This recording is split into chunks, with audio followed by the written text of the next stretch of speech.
इस साइड से बिल्कुल क्लियर है सेंटोरस जो लेफ़्ट साइड है, और राइट साइड में एक ही डायरेक्शन में सारी जो फायर है जो आग है वो भड़कते हुए ऊपर तक जा चुकी है, और पूरी इस वक्त बिल्डिंग जो है वो आग की लपेट में है। जैसे मैंने पहले कहा कि इंतज़ामिया यहाँ पर सिर्फ क्रेन के तहत और जो फायर ब्रिगेड्स हैं उनके तहत आग बुझाने में मसरूफ़ है, लेकिन अभी तक कोई भी यहाँ पे हेलीकॉप्टर या इस तरह की चीज़ नहीं ला जा सकी जो ऊपर से जो आग लगी हुई है उसको बुझा सके। आग जो है वो इतने ऊपर तक भड़क चुकी है कि इसको बुझाने का एक ही तरीका है कि हेलीकॉप्टर्स की मदद के तहत इसको बुझाया जा सके, लेकिन अनफॉर्चुनेटली अभी तक कोई भी हेलीकॉप्टर जो है वो यहाँ पर तलब नहीं किया गया।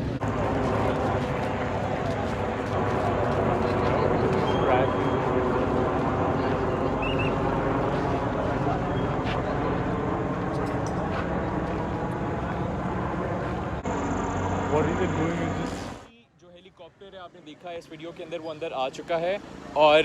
अब उसकी मदद जो है वो भी ली जा रही है, लेकिन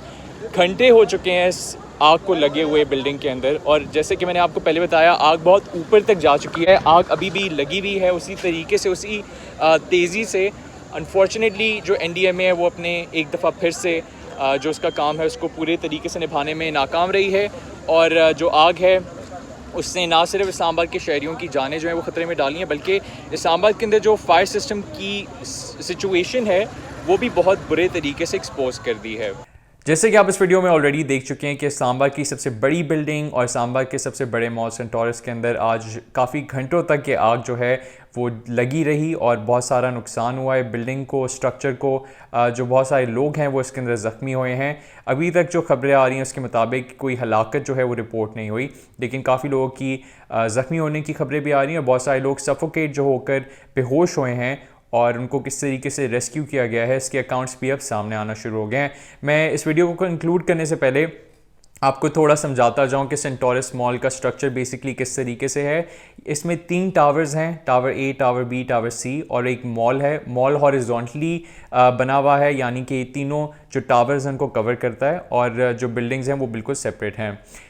जो टावर A है उसके बिल्कुल नीचे 5th फ्लोर के अंदर मुनाल रेस्टोरेंट के अंदर कहा यह जा रहा है कि तकरीबन 5 बजे के करीब ये आग जो है वो भड़कना शुरू हुई, और वहाँ से फैलते हुए ये टावर A के ऊपर स्प्रेड करती रही एक कॉर्नर के अंदर। अच्छी बात यह है कि एक साइड टावर A की भी बिल्कुल महफूज रही, और टावर B और टावर C वैसे ही बिल्कुल महफूज रहे, लेकिन जो टावर A की एक साइड है वहाँ पे बहुत बुरे किस्म के जो नुकसानात है उनकी ख़बरें सामने आ रही हैं। अब जैसे जैसे हमें मज़ीद ख़बरें मिलेंगी तो ये चीज़ वाज़ेह होगी कि कितने बड़े स्केल पर ये नुकसान हुआ है, लेकिन अभी तक जो ख़बरें आई हैं उसके मुताबिक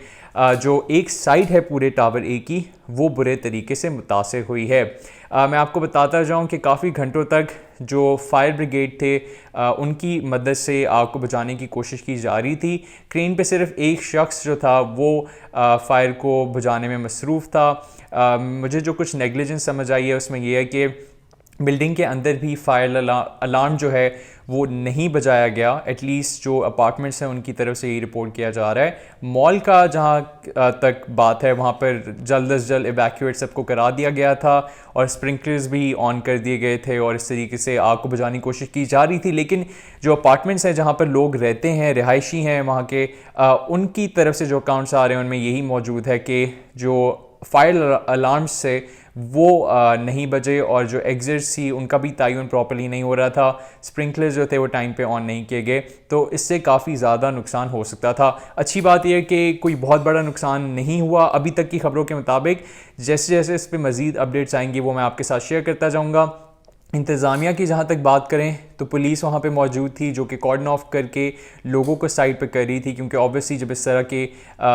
की आग लगती है तो उसमें ब्लास्ट होने के खर्चात होते हैं, और जब बिल्डिंग्स में ब्लास्ट होते हैं तो उससे बहुत बड़े पैमाने पे नुकसान हो सकता है। तो उसके लिए पुलिस अपना किरदार जो है वो अदा करने की कोशिश कर रही थी, लेकिन जो डिज़ास्टर के या रेस्क्यू के आप कह सकते हैं एहलकार थे उनकी तरफ से कोई वाज़ेह इसमें स्ट्रैटेजी नज़र नहीं आई। कुछ समझ नहीं आ रहा था किस तरीके से वो ये आग पे काबू पाने की कोशिश कर रहे हैं। और फिर दूसरा, काफ़ी घंटों तक मैं समझता हूँ इस आग को काफ़ी पहले रोका जा सकता था अगर आप हवाई जो मदद है उसको हासिल कर लेते। काफ़ी घंटों तक हमें हेलीकॉप्टर्स नज़र नहीं आए, हमें काफ़ी घंटों तक जो हवाई आपने देखा है कि जब वाइल्ड फायर्स लगती हैं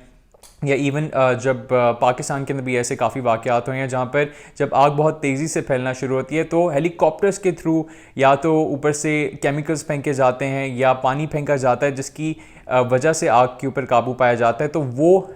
जो स्ट्रैटेजी थी उसको अपनाने में काफ़ी देरी हुई और बाद में हमने देखा कि कुछ हेलीकॉप्टर्स वहाँ पे सिर्फ मुआयने के लिए आए। जो हेलीकॉप्टर्स हैं उनका आई एम नॉट श्योर कि उन्होंने एग्जैक्टली क्या इसके अंदर किरदार बिल्कुल आखिर में अदा किया, क्योंकि जो आग थी उस पर काबू पाया जा चुका था और बिल्कुल एंड पे जाकर जब हेलीकॉप्टर्स पहुँचे तो यकीनन जो थोड़ा बहुत